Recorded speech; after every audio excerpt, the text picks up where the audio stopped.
Welcome to the Voice of Louisiana Agriculture podcast, a weekly look at the latest news in Louisiana agriculture. Coming up, we'll have a look at this week's Louisiana Ag News headlines. We'll check out the latest happenings at the state capitol and in Washington, D.C. in our Grassroots Government segment. We'll hear from one of you as we take you to the fields and pastures of the Bayou State and find out the latest in crop and cattle conditions. And we'll look inside the markets with commentary from experts at the Louisiana Farm Bureau Marketing Association. All of this and more coming up on this week's podcast. Now, here's the host of the Voice of Louisiana Agriculture podcast, Carrie Martin. Hello, everybody, and welcome to episode number 5 of the Voice of Louisiana Agriculture podcast. I'm Carrie Martin, your host, and we've worked hard to have another great podcast lined up for you this week. Now, we did not do a podcast last week. I decided at the last minute to take the week off. My son, Cody, my oldest son, graduated from LSU this past Saturday. That wasn't really the problem. The problem was that we were hosting a party for him at our house following the graduation. And about midweek, my wife came up with a long list of stuff that had to be done around this house before she could host a party for my son. So I ended up with a severe honey-do list at the end of last week, and the podcast just got put on the back burner. But we're back and ready to go this week with a great lineup of guests for you. I also want to take this opportunity just to say thank you. We've put out a month's worth of podcasts, and the response has been absolutely tremendous. I've heard from a lot of you who listen. I've gotten your thanks for putting the work into doing this, and I appreciate how much you get out of it. You know, when we all get up in the morning, we want to do work that matters. We want our life to contribute. We want to help people as much as we can. We want to know that the work we're doing is making a difference. And when I hear back from you about how much you appreciate this podcast, I just can't tell you how much that means to me. I'm glad to know that what I'm doing is helping you as a farmer, a rancher, or an agriculture professional to be informed and to be better at what you do. That's why I'm here. I'm here to serve Louisiana agriculture. It is my privilege to do that, and I just want you to know how much I appreciate the feedback I've gotten over the last month. It just means the world to me. Well, having said that, it's time to get this thing rolling, and we're going to kick it off right now with news headlines.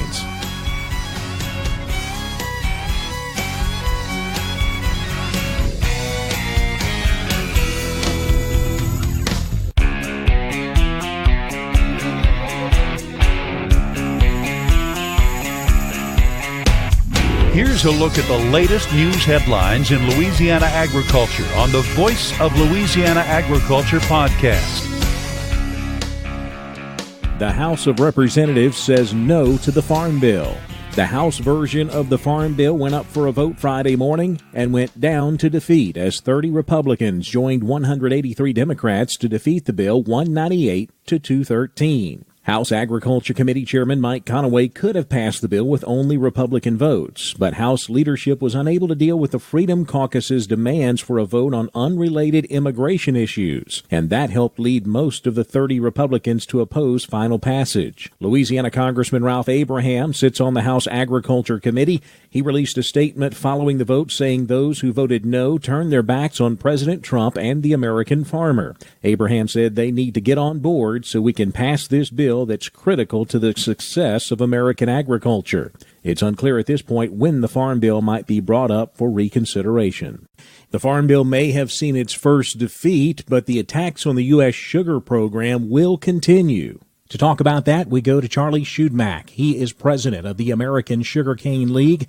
And Charlie, I know that your industry has been gearing up for this for quite a while. We've been expecting the attacks to come, as they do every time we debate a farm bill. That's correct. We're not seeking any changes in the sugar program in the Farm Bill. It's the same program we've had for the last 3 bills. We're just trying to keep the status quo. It's a great program for America. It costs the taxpayers no money, but we always come under attack from the sugar users and big candy companies who want to think they can buy sugar cheaper from foreign countries where it's subsidized. Well, Charlie, one of the reasons that, of course, I know that you and your organization and everyone in the industry wants to protect that program is that sugar is big business in Louisiana and very important to the economies of a lot of towns across South and Central Louisiana. That's right. It's over 400,000 acres and rows in Louisiana. It affects a lot of rural communities. We have 11 large sugar mills in the state that provide a lot of jobs, along with all the farms and all the trickle down economics. Well, and speaking of that, Charlie, you're not a sugar farmer. You actually work in the industry. You're chief operating officer of the Caughern, Texas mill in White Castle, and you have just as much interest in protecting this industry as sugarcane farmers do. Absolutely. We're all working off the same pound of sugar, revenue from the same pound of sugar to make our operations work. So the more efficient we can be, the better sugar market we have. It's the same market that we share with the growers. I saw a news release recently, Charlie, where the American Sugarcane League signed on to a letter to congressional members urging them to reject any farm bill amendments that could hurt America's farming families. Tell me about that letter and that process and how that moved forward. Yes, we're asking all congressional members to reject any anti-sugar policies like the Fox Amendment, along with any amendments that change the Farm Bill to the detriment of American farmers. And we've got a strong coalition from cotton, many other agricultural commodities. If we all become divided, they'll certainly use that division to undermine the entire Farm Bill. So we all have to stick together. Charlie, I want to thank you so much for your time. I know your time is very precious right now. I want our listeners to know that I am talking to Charlie from the hospital. Both of his sons have been in intensive care with pneumonia for the last several days. And Charlie, I understand they've gotten out of intensive care now, and it looks like they're doing better, right? That's right. Thank you. Thank you. And thank everyone for all their prayers. And it's working. They're getting better. Charlie Shudmak, he is president of the American Sugarcane League and chief operating officer of the Caughern, Texas sugar mill in White Castle, Louisiana. Louisiana Congressman Clay Higgins took to the House floor this week to defend the U.S. sugar program. I have the honor of representing Southwest Louisiana, where sugar contributes $3.5 billion to our state economy annually and employs over 16,000 hardworking Louisiana citizens. Higgins says it's vital to protect the 200-year heritage of producing sugar in Louisiana. Mr. Speaker, these men and women have come into their lives embracing the heritage and hard work of their mothers, their fathers, their grandmothers, their grandfathers. For generations, by the toil of their labor, the sweat of their brow, they've tilled the soil and raised sugar. We must protect the future of American sugar and American sugar farm families. Louisiana farmers are getting a record low percentage of the food dollar. Farmers have always gotten a very low percentage of the food dollar, with a majority of it going to processing and marketing. But a recent report from the U.S. Department of Agriculture shows that the amount going to farmers hit a record low in March. LSU AgCenter economist Kurt Guidry. Anytime that commodity gets transformed, whether it be simply just moving it from point A to point B, being processed, having things added to it, it comes at a cost. And that cost, therefore, increases the total amount that a consumer has to spend on that food dollar. And adding insult to injury is the fact that prices farmers receive for their crops probably won't improve anytime soon. Wet, cool conditions this spring have North Louisiana rice farmers playing catch-up in getting their fields planted and getting their crops up and growing. Craig Gautreaux with the LSU AgCenter has more. In North Louisiana, good weather is finally allowing rice farmers to get in their fields and plant their crops. Jake Toops is the seed manager for a rice operation that plants 7,500 acres in North Louisiana. Wet weather caused a late start, but recent conditions have allowed planting to proceed at a rapid pace. Cool weather in the northern part of the state has also slowed growth. It slowed it down. Probably the rice we plant now is going to catch up to the rice we planted 2.5 weeks ago. Anticipated dry conditions will allow more planting, and warmer temperatures will spur growth. Farmers in North Louisiana are expected to finish planting their crops by mid-May. With the LSU AgCenter, this is Craig Gotro reporting. A wet spring has turned dry very quickly across Louisiana, and that has put a stop to soybean planting in many areas of the state. The latest Louisiana Crop Progress and Condition Report shows that soybean planting was on schedule as of last week, but reports from across the state show that farmers have put the brakes on planting beans, and other crops that are already in the ground are in bad need of a rain. Here's how some of the numbers shape up in the report. Soybean planting now 88% done, sorghum planting 91% done, sweet potatoes now 24% planted, and the winter wheat crop is all headed, 99% of the crop headed with 90% coloring. Sugarcane crop condition ratings, 3% excellent, 37% good, 50% fair, and 10% poor to very poor. The Louisiana cotton crop seems to be handling the dry conditions across the state so far, but the corn crop is feeling the effects. Don Molino has more. Louisiana producers have planted an awful lot of corn this season across the state. That's the good news. The bad news from LSU AgCenter Extension Service corn specialist Dr. Dan Fromme at the Dingley Research Station just south of Alexandria. The corn crop this year has various ages, simply because of all the cold, wet weather during March. We have a lot of corn that was planted in April, so hadn't been a really good corn year so far. And also the last 2 weeks has turned off warm and dry, and we're seeing a lot of corn being irrigated at this time. And as you drive across the state, too, where you don't have any irrigation, we're very concerned about some of the corn already starting to roll up and wilt in the middle of the day. So right now, not too optimistic about the corn crop. We sure could use a rain, and we'll just keep our fingers crossed. Fromme also serves as a state cotton specialist. And about that crop, he says this has been a great year for planting cotton in Louisiana. As of May 1st, things were looking really good. We went from a cold spring, it seems like, to summer, all in a matter of a couple of days. Starting around May 1st, as of now, we've had a significant amount of cotton that has been planted across the state of Louisiana. What has been planted in the last 2 weeks is really looking good.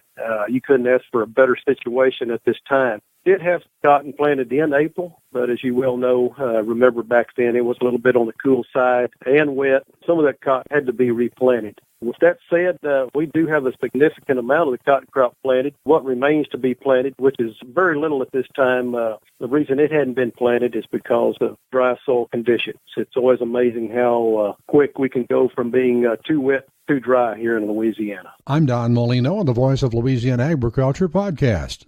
Governor John Bel Edwards recently signed 20 bills from the 2018 legislative session into law. 3 of those bills affect Louisiana agriculture. Senate Bill 167 recreates the Louisiana Department of Agriculture and Forestry. House Bill 313 provides for the frequency of meetings of the Louisiana Agricultural Commodities Commission. And House Bill 325 establishes a permit fee for milk, dairy farms, and milk processing plants. About 200 Louisiana FFA members recently visited the Louisiana State Capitol to learn more about the legislative process and grow their leadership skills. This marks the 20th year that members of the FFA walk the halls where new state laws are born.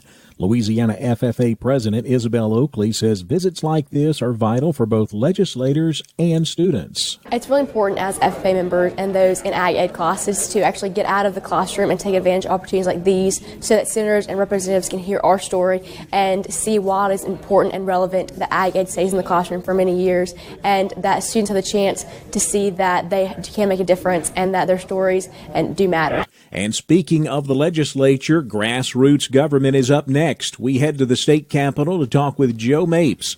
He's a lobbyist for the Louisiana Farm Bureau Federation. We'll get an update on all the happenings at the state capitol in Baton Rouge. That's coming up next on the Voice of Louisiana Agriculture podcast.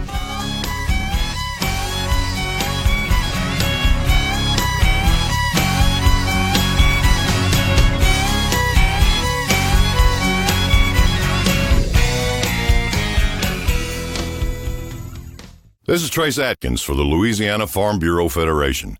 Farm Bureau has been working for Louisiana's farmers and ranchers since 1922, and that work continues today.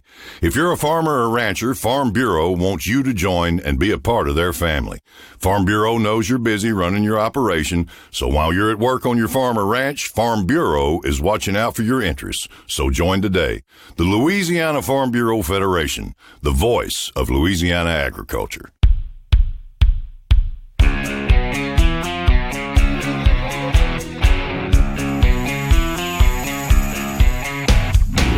It's time for a look inside the halls of government in this week's edition of Grassroots Government on the Voice of Louisiana Agriculture podcast.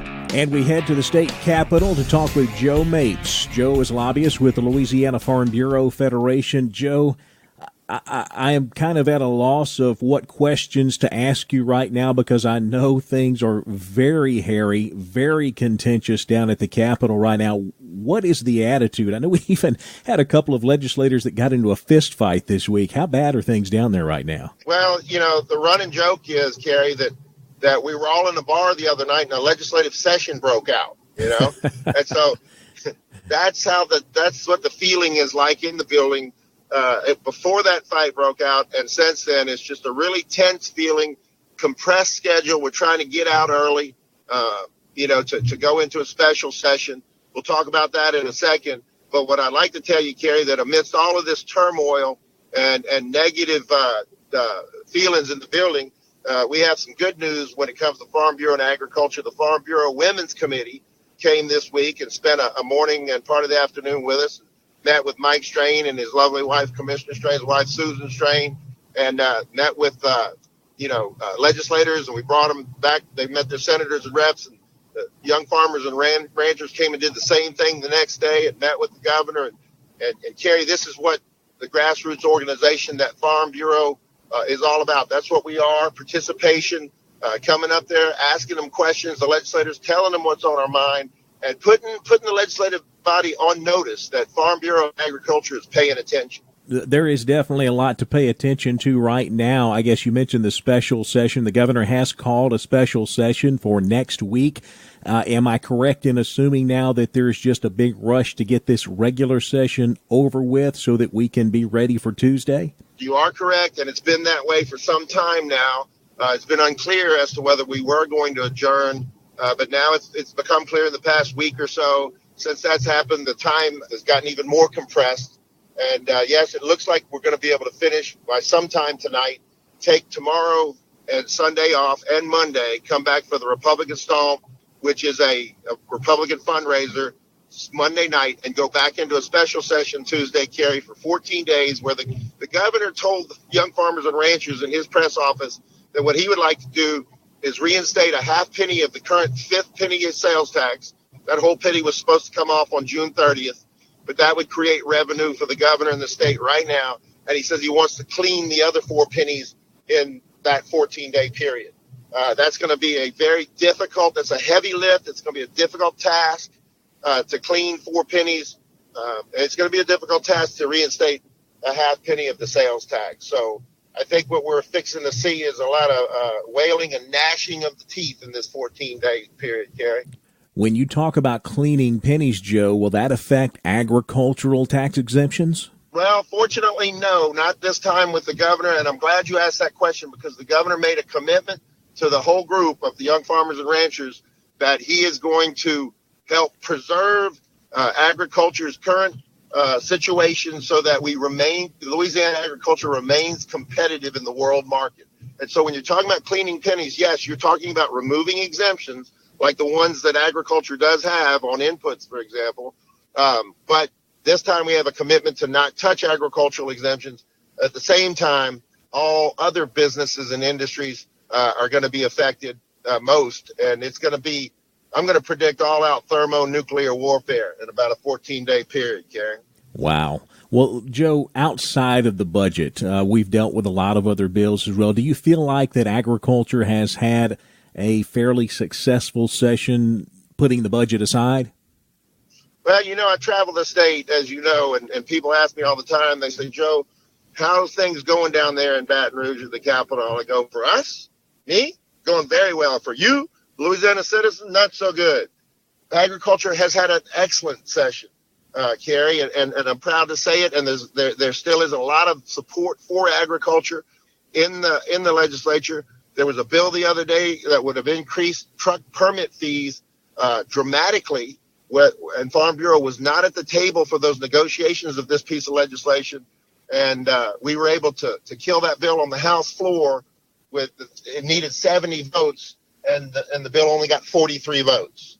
And that's with all the other stakeholders jumping ship and cutting their own deal. The bill was aimed directly at agriculture, Carrie, and we stood shoulder to shoulder with the American Sugar League, fought that bill, and they only got 43 votes out of a needed 70. So, yes, agriculture's had a very good session.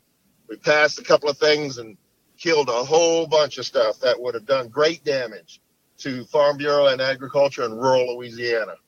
Well, Joe, I tell you what, we'll talk again here over the next couple of weeks when this special session gets started up. I'd love to hear how things are going down there. And I look forward to talking to you, Carrie. Thank you so much. Joe Mapes, lobbyist for the Louisiana Farm Bureau Federation from the state capitol. Coming up next, it's time to go out in the field. We go up to Northwest Louisiana to talk with Adam Caughern of Caddo Parish. That's coming up next on the Voice of Louisiana Agriculture podcast.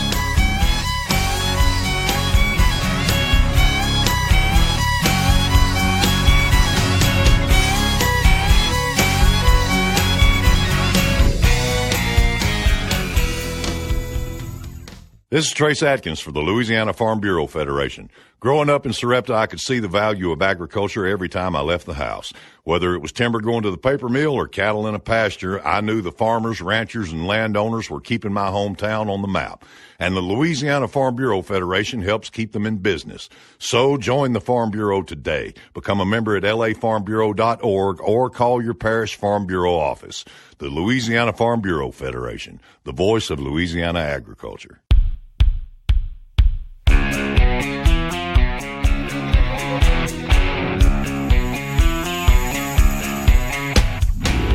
We're taking you to the fields of Louisiana as we hear from one of you in the field on the Voice of Louisiana Agriculture podcast. And we go out in the field up to Caddo Parish in Northwest Louisiana to talk to Adam Caughern. And how you doing today, Adam? I'm doing great, Kerry. How about you? I am doing great. First, let's tell folks a little bit about yourself. You own Precision Baling, LLC. You do a lot of work with hay. Tell me about your company and what you guys do. We do a lot of work with hay. We have peaked out before around 50,000 small squares a year. We do several thousand round bales a year. We supply hay to large farms, co-ops, feed stores, training stables. We're a wholesaler. We don't do a lot of outside individual sales, but we're real big in the wholesale market. We take care of a lot of different people, and we do a lot of different varieties. We've done a little wheat straw. We've done erosion control, but we specialize in horse hay, Bermuda. We do a lot of fertilizing, a lot of spraying, really put a lot of time and effort into our hay. One of the things that kind of stands us out apart from the rest of the crowd is that we don't always bale our square bales in the field. A lot of people don't know it, but we have a machine that's set up in a big building over here, and we can process round bales, large square bales into those small square bales that you see in the feed stores. And so we are able to actually produce more than what we can actually grow here. And so it's really helped us. It helps us during times of drought, during times of high demand, and it helps us to be able to produce hay and sell hay sometimes when we otherwise wouldn't be able to. And so it really helped us grow a lot by being able to process those larger bales. It helps us get in and out of the fields a lot faster.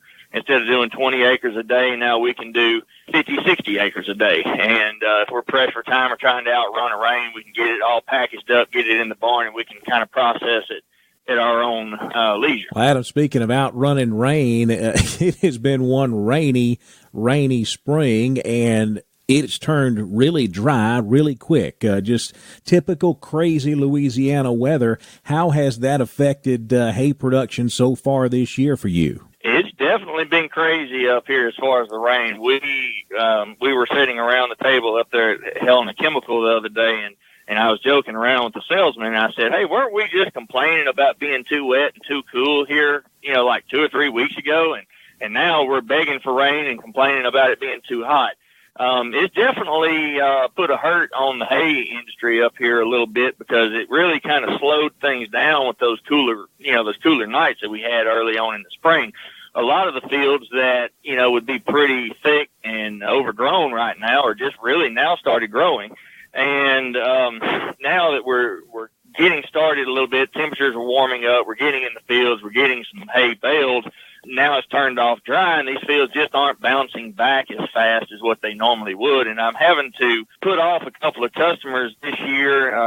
Whenever I say put them off, just letting them know that we're kind of behind schedule where we normally would be. Normally we're putting out a lot of Bermuda, and we're just now getting the ryegrass off the fields, and the Bermuda is just now really starting to grow. So it's kind of a lot different than what we've seen in the past, and it's just really putting a strain on the whole industry. Do you cut a lot of ryegrass hay in the spring, Adam? Well, traditionally I haven't, but this year there was a real shortage of hay throughout the winter. There was a lot of problems down in South Texas last year because of the hurricane and the flooding that happened down around Houston. So we really saw a large loss of hay supply. A lot of fields went underwater. A lot of fields weren't able to be cut, and so that really hurt their hay supply down south. Well, what they do is their nearest place to find hay then is going to be East Texas, Louisiana, Arkansas, and so they came to this area to ship hay back down to Texas. Well, then that put a strain on our hay supply. And then we had what I would consider an unusually cold winter. We haven't really had a winter as cold as what we did this year in a long time. And so then our livestock started going through hay at a faster rate than they usually do. And so we ended up at the end of this winter, and most people had no carryover supply whatsoever. So now you look at it coming into this year, and you have these real low supplies. The yields they're decent right now, but we're not seeing a lot of bounce back on the current crops. So it just is, it's really straining things up here. I know you got a lot of neighbors around you, Adam, that are row crop farmers. Are you hearing from them on how they're handling this weather situation right now? Has this dry spell, does it have them maybe a little bit worried right now? It really depends on what you're growing, I guess. As far as corn goes, they're really needing the rain bad right now. One of the farms that I do a lot of work with, Lynn Plantation up here, we've started irrigating some of the corn up in this area, and I've seen a lot of neighbors doing the same thing. I've heard pretty positive things about the cotton right now, because it's digging down. The roots are getting deep on it, searching for that water, so it's trying to establish a good root base. I mean, it could use a little bit of a shot of water like everything does, but the cotton will do a little better than what the corn does, and, it's still a little bit early to have a real good forecast on any kind of beans at this point. Adam, I hear that you and your wife are expecting your first child. Congratulations on that. Definitely an exciting time for you. Right. Exciting could probably be one word for it. Like I said, on one hand, I'm really excited about it. The other side, I'm kind of terrified of it. This is our first child, and so we're going into this kind of blind, obviously. I guess anybody with a first child has those kind of jitters, and fortunately, we're expecting to have it's a baby boy in September, and I told my wife, I said, she planned that one just about perfectly, because it's probably going to drop about the first week of cotton harvest. So, so you're blaming that one on her? Well, I got to blame it on somebody, I guess. Yeah, you timed that one just right. I sure did. And I get very little sleep there in cotton harvest. I pick most of the cotton up here for the Lens, and I think we're going to get some custom guys in here to help with it this year. We're doing a little over 3,000 acres this year. But the last few years, we picked a little over 2,000 acres with one picker. So I get very little sleep during that time of the year anyway. And I'm also the one defoliating a lot of that cotton too. And so I'm going to be like a zombie, I'm sure, come September. That's Adam Caughern with Precision Baling, LLC, up in Caddo Parish in northwest Louisiana. Adam, thank you so much for joining us here on the Voice of Louisiana Agriculture podcast. Sure thing. Anytime. Coming up next, it's time to dive into the markets. We'll talk to experts in both the grain and livestock markets who know a whole lot more about those markets than I do. That's coming up next on the Voice of Louisiana Agriculture podcast.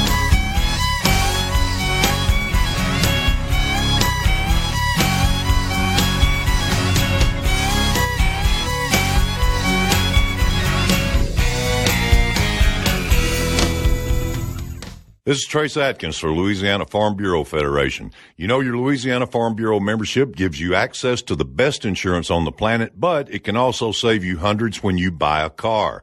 On vacation, your Louisiana Farm Bureau membership gets you discounts on hotels and rental cars, and it makes you part of a group that's 143,000 families strong. So go to lafarmbureau.org or call your Parish Farm Bureau office to become a member. The Louisiana Farm Bureau Federation, the voice of Louisiana agriculture.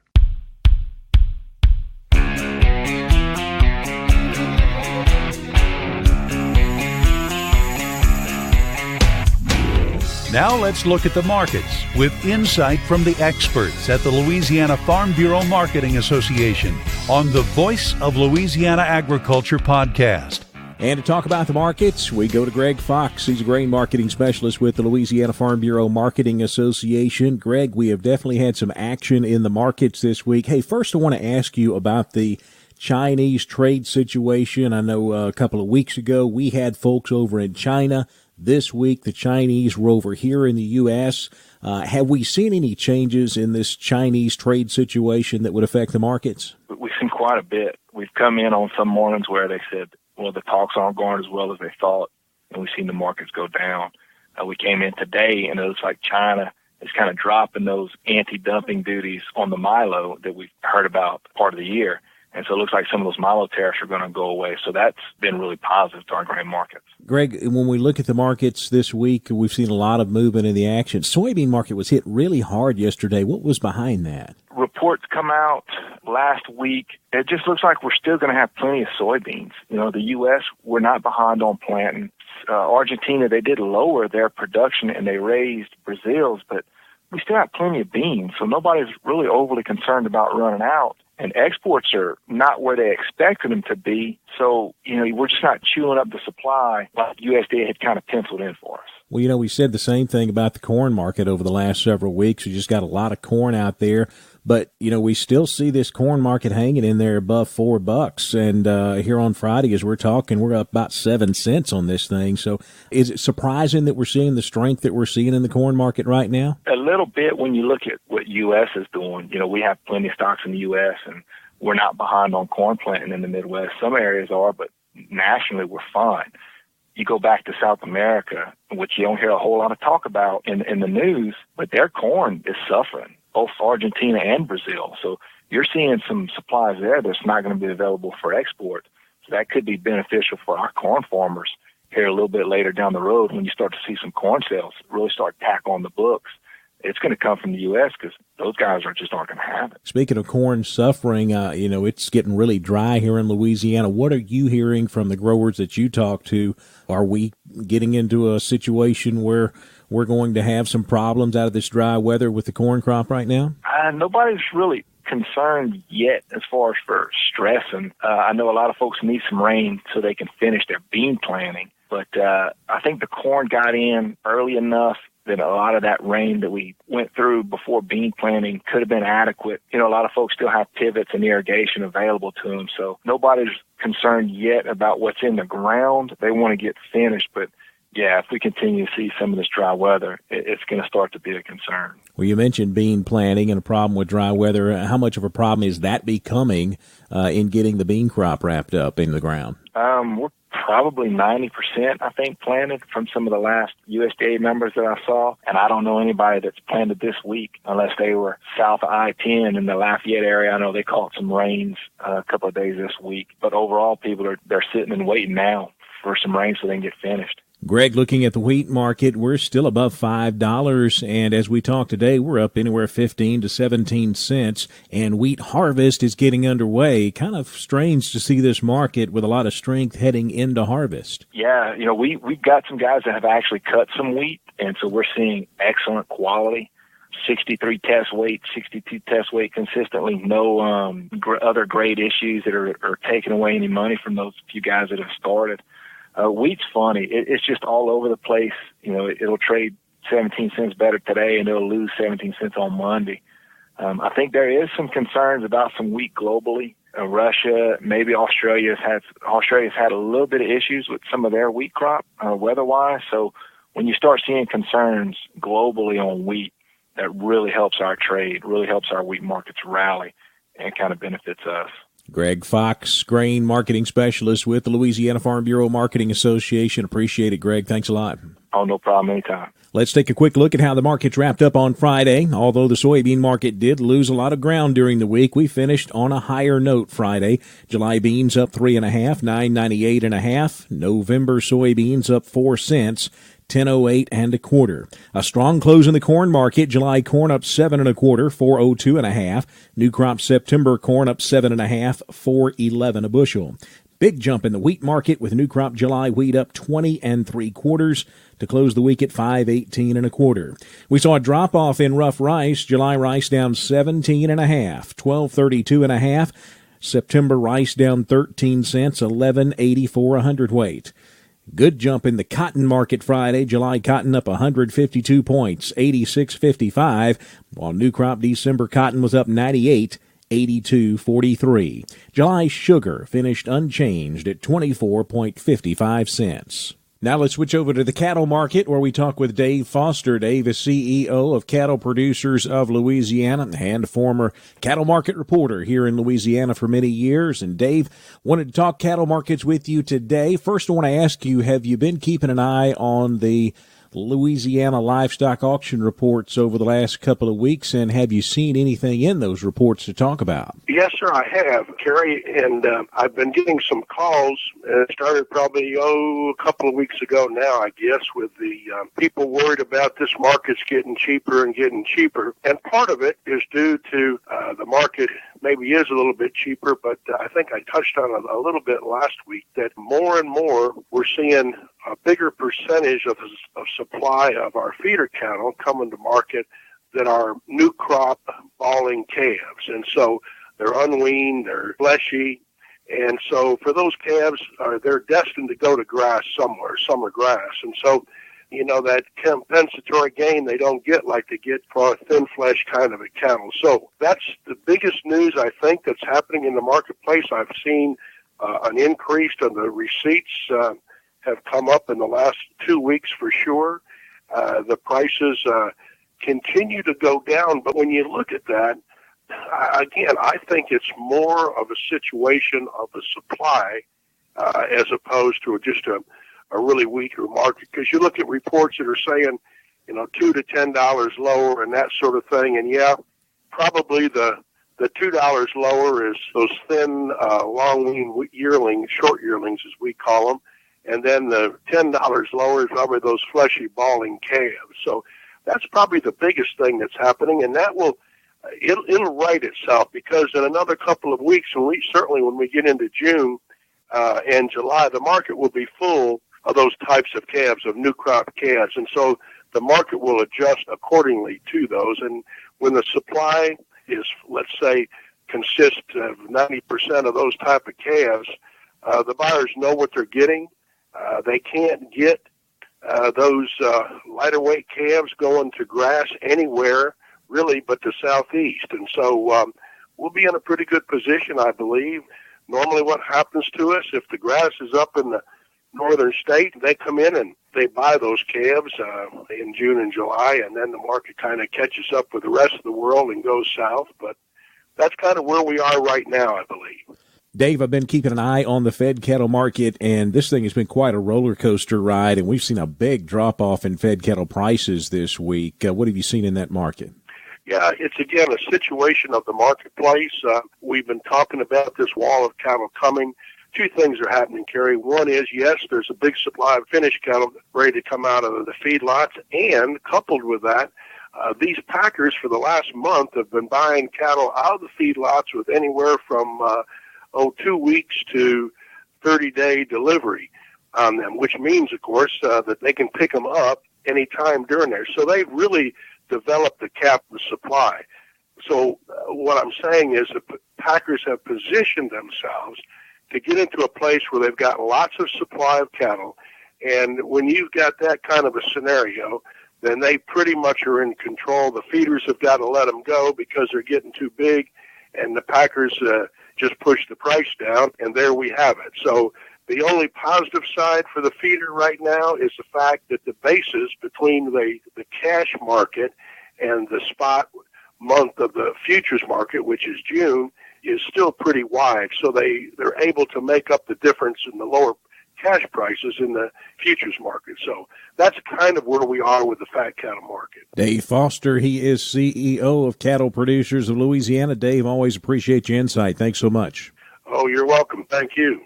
Let's take a look at some of our Louisiana livestock auctions over the past week. As Dave mentioned, we are seeing lower prices. At the Kinder Livestock Auction on Monday, 2 to 3 weight steers brought $1.60 to $2.20 a pound. 3 to 4 weight steers $1.40 to $1.90. 4 to 500 pounders brought $1.30 to $1.65 a pound. 5 to 6 weight steers $1.25 to $1.54, while 6 to 7 weight steers brought $1.20 to $1.40 a pound. Bred cows range from $450 to $1,250 a head. Cow-calf pairs brought $700 to $1,400 a pair. At the Red River Livestock Auction in Coshada on Wednesday, 2 to 3 weight steers brought $1.45 to $1.70 a pound. 3 to 400 pounders $1.37 to $1.67. 4 to 5 weight steers $1.35 to $1.79 a pound. 5 to 600 pounders brought $1.31 to $1.59, with 6 to 7 weight steers bringing $1.14 to $1.43. Cows range from $360 to $1,250 a head. Cow-calf pairs brought $440 to $1,500 a pair. That's a look at the markets, and now it's time to look at what's happening in Louisiana agriculture over the next week. We'll do that when we look at the Louisiana Ag Calendar, next on the Voice of Louisiana Agriculture podcast.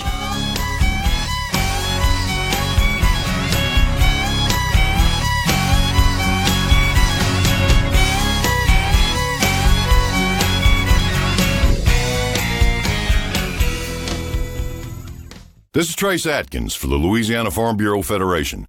Louisiana farmers and ranchers dedicate their lives to producing the food we eat and the clothes we wear. Agriculture touches all of us every time we sit down at the table. So support Louisiana agriculture by joining Farm Bureau. And you don't have to be a farmer to join. If you're already a member, we thank you. Your membership supports farmers and ranchers right here in your local community. The Louisiana Farm Bureau Federation, the voice of Louisiana agriculture.